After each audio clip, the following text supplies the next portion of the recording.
a bifurcated economy, goods doing worse, services doing better, and that's posing a challenge for the central banks. Welcome to Key Points for March. This month, our take on an increasingly bifurcated global economy, the rather slower pace of decline in inflation than the central banks would like to see, and what does this mean from a policy and market perspective. So turning to our first point, economic conditions remain still fairly decent since the start of the year, but we are seeing a divergence between a strong service parts of global economies and a significantly weaker goods sector or parts of the economy that are exposed to interest rates. When we look at the United States, payroll data continue to be strong, job growth is good, and initial jobless claims that we look at on a weekly basis are still running at a very low level. In the case of Europe, business surveys have ticked up significantly, perhaps not a surprise given the appreciable decline in energy prices, particularly, of course, natural gas. And when we turn to China, the reopening of that massive economy is going very well indeed. Activity is picking up, and indeed tourism from China has significantly risen as well. Now, while all of that's good, there are parts of these economies that are really beginning to struggle as a result of the higher interest rates that we've seen. Industrial production, manufacturing activity have been under pressure. When we look at the exports of goods from Asia, for example, again, they're running at very weak levels. And of course, perhaps not surprisingly, parts of the economies that are directly exposed to interest rates, such as housing, have come under and remain under quite a significant amount of pressure with no let up on that going forward. So from an economic perspective, a bifurcated economy, goods doing worse, services doing better, and that's posing a challenge for the central banks, which takes us to our second point.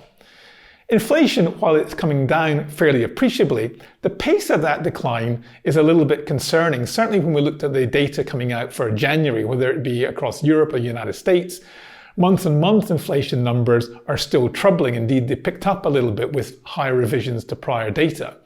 And that is a concern for the central banks because remember, they had slowed the pace of hikes that they had been enacting. In fact, they had been sounding a little bit more dovish over the last month or so. That's changed.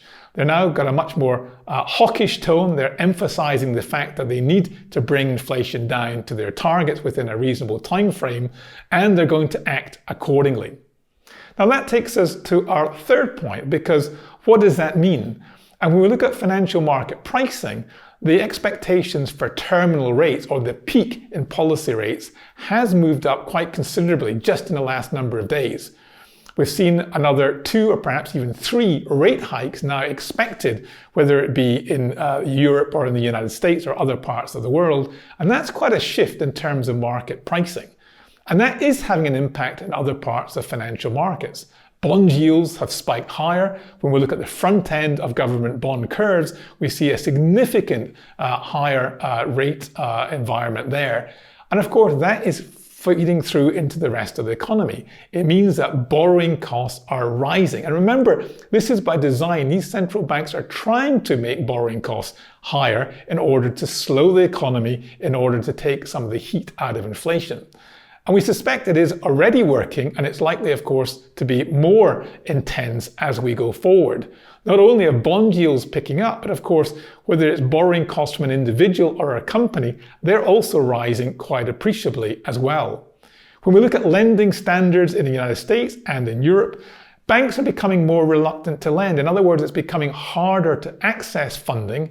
And if you can access it, of course, it's significantly more expensive than it was a number of months ago. So that is going to put the brakes on the economy going forward.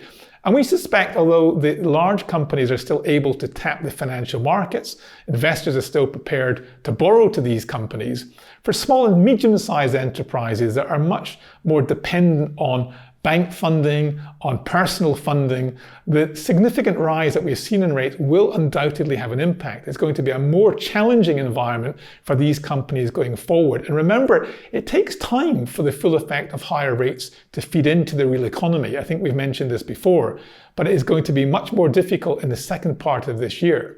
Now, we still expect a recession in the United States in the second half.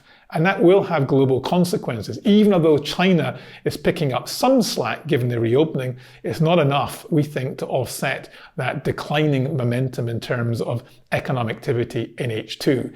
Bankruptcies, defaults are likely to rise. And when we look at broadly financial markets, while there will be pressure on the credit side, there's also going to be pressure, we think, in equity markets. We've already seen the month of February was more challenging after a stellar start for equity markets globally.